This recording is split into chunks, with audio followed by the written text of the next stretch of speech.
Burkina Faso bypasses the West.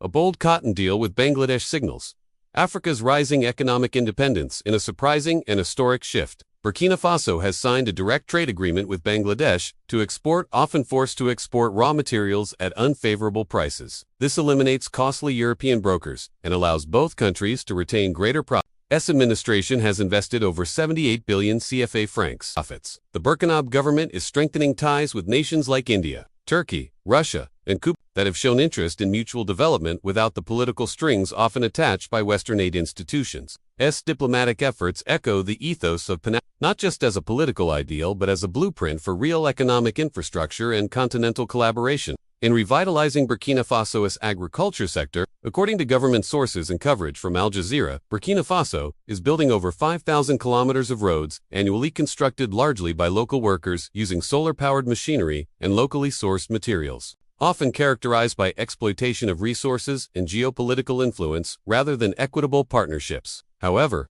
a recent development involving Burkina Faso and its historic cotton deal with Bangladesh offers a glimmer of hope for a shift in this narrative, bypassing traditional Western middlemen who have long dominated the global textile supply chain. This move is particularly significant because it breaks away from decades of dependence on exploitative trade practices. By cutting out Western brokers, both countries can retain more profit and establish a new East-South trade corridor. This shift is not only economically advantageous, but also politically significant as it signifies a growing trend of South-South cooperation. We'll gain access to high-quality African cotton, while Burkina Faso will receive financial returns that can be reinvested in its economy. The country's head of the transitional government. Additionally, this agreement has the potential to boost employment opportunities in both nations, contributing to poverty reduction and overall development. This investment has focused on three key areas: solar-powered irrigation systems, acquisition of modern farming equipment, and construction of local food processing facilities, has made significant strides in repositioning Burkina Faso on the global stage. At the core of his strategy lies a commitment to revitalize agriculture, a sector that holds immense potential for the nation. He declared that agriculture is no longer a mere subsistence activity. Instead, it is a strategic lever for national development and a cornerstone of Burkina Faso's sovereignty. For instance, cotton production has jumped from 300,000 tons to an anticipated 900,000 tons by the end of the year, he emphasized, one that is in control of its destiny and no longer reliant on the whims of external forces. We must go from a situation where we import to make ourselves a country that exports food and even manufactures to feed the sub-region and the continent, which advocates for the unity and solidarity among African nations. More than 2,000 young people have been enrolled in state-supported agricultural training programs. It is about ensuring that the future of the country is shaped by its own citizens, not dictated by external forces. Burkina Faso is witnessing a surge in infrastructure development. Over 5,000 kilometers of roads are being constructed annually. These projects, carried out by local workers using solar-powered machinery and locally sourced materials, are not just symbols of progress, but lifelines for rural communities. This initiative not only provides education but also access to land, resources, and networks,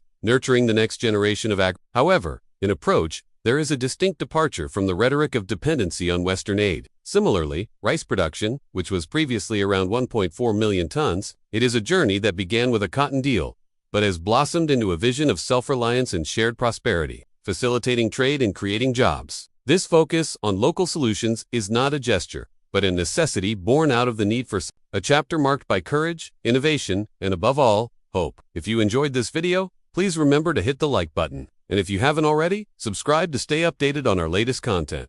Thank you for watching. Is projected to reach 2 million tons by December 2023. Countries like India, Turkey, Russia, and Cuba have reciprocated this interest. As a defining moment for Burkina Faso and a symbol of Africa's rising economic independence, recognizing Burkina Faso's potential as a partner for growth, they are demanding a seat at the table where decisions about their future are made. This is the story not of a country in crisis, but of a country in command. It is a testament to the power of vision, strategy, and unyielding leadership. Burkina Faso, once heavily dependent on imports of tomato paste, has channeled 35 billion CFA francs to support local production. If your wife has gone to the market and has not returned, do not wait for her to bring the food. Go you yourself and find out why she has not come back. Burkina Faso is taking charge of its future without waiting for anyone's approval. This has included the construction of 6 large tomato processing factories with a capacity to each process 240 tons per day. Tangible partnerships and collaborative ventures that contribute to the growth and stability of all participating nations. This is not about charity or handouts. but about fostering a spirit of shared prosperity. They signify a profound shift in how Burkina Faso views agriculture.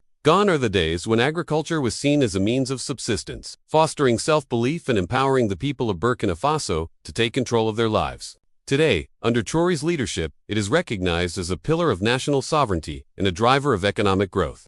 These roads aren't just for show, only to import the finished products back into their markets at inflated costs. The situation was so dire that a World Bank study revealed in 2018 that sub-Saharan Africa sold approximately $340 billion worth of natural resources to developed nations between 2000 and 2013.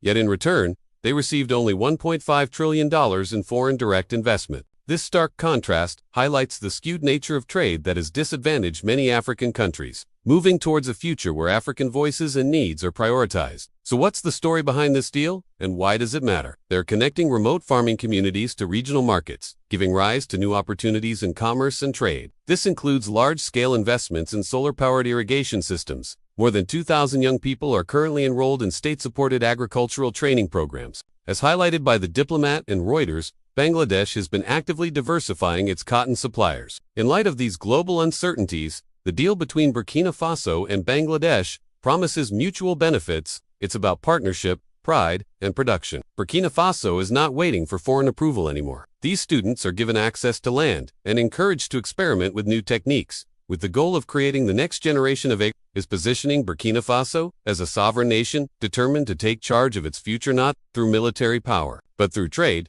technology, and transformation. This hands-on approach is designed to shift mindsets from job-seeking to modern farming equipment and local food processing facilities, particularly for tomatoes, a staple crop. Such as the African Diaspora News Channel and have framed the agreement with Bangladesh as a defining moment, not just for Burkina Faso, but for the broader continent. It is a clear message.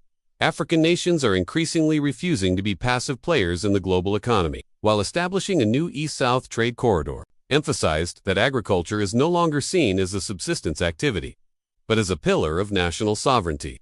His administration is making it clear Burkina Faso intends to grow its own food, process its own goods, and sell them on its own terms. According to The Diplomat and Reuters, Bangladesh has been increasingly diversifying its cotton suppliers amid global instability, making this partnership not just timely but strategic, only to import the finished products at high costs. But this new cotton deal marks a clean break from that pattern. Cotton cutting out Western middlemen who have long dominated the global textile supply chain. This move, spearheaded by the transitional government under Captain Ibrahim, is being hailed as a major milestone in South-South cooperation and economic self-determination for the West African nation. For decades, African countries like Burkina Faso have operated within trade systems shaped by former colonial powers under the agreement.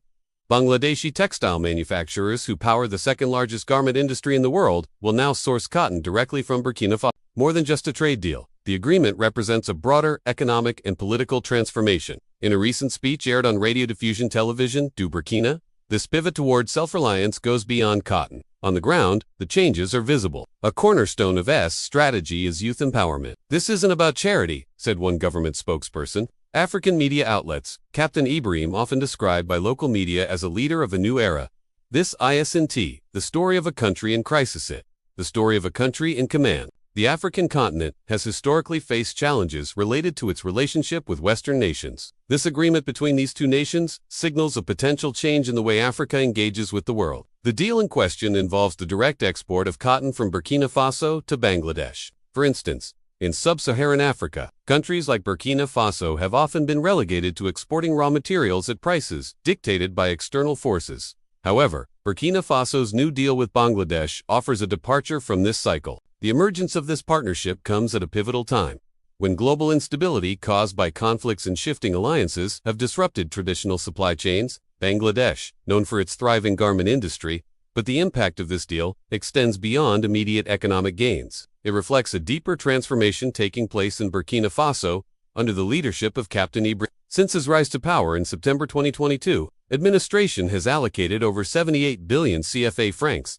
equivalent to approximately $130 million to enhance agricultural productivity. One of the most notable recipients of these investments has been the tomato sector. These initiatives have not only boosted employment opportunities, but have also led to a surge in agricultural output. Such achievements are not merely economic indicators. This transformation is evident, in Traoré's own words, during his speech aired on radio diffusion television du Burkina. Furthermore, the Burkina Faso leader envisions a future where the country not only meets its internal food requirements, but also becomes a net exporter of agricultural produce. This vision is not merely ambitious. It is a roadmap to self-reliance and a blueprint for a new Burkina Faso. In addition to these domestic reforms, has also been strengthening ties with nations that share his vision of mutual development. This shift in foreign policy echoes the ethos of Pan-Africanism. His efforts are focused on building real economic infrastructure. As the African proverb goes, the transformation underway in Burkina Faso is not solely an economic or political project. It is a cultural revolution. It is about changing mindsets.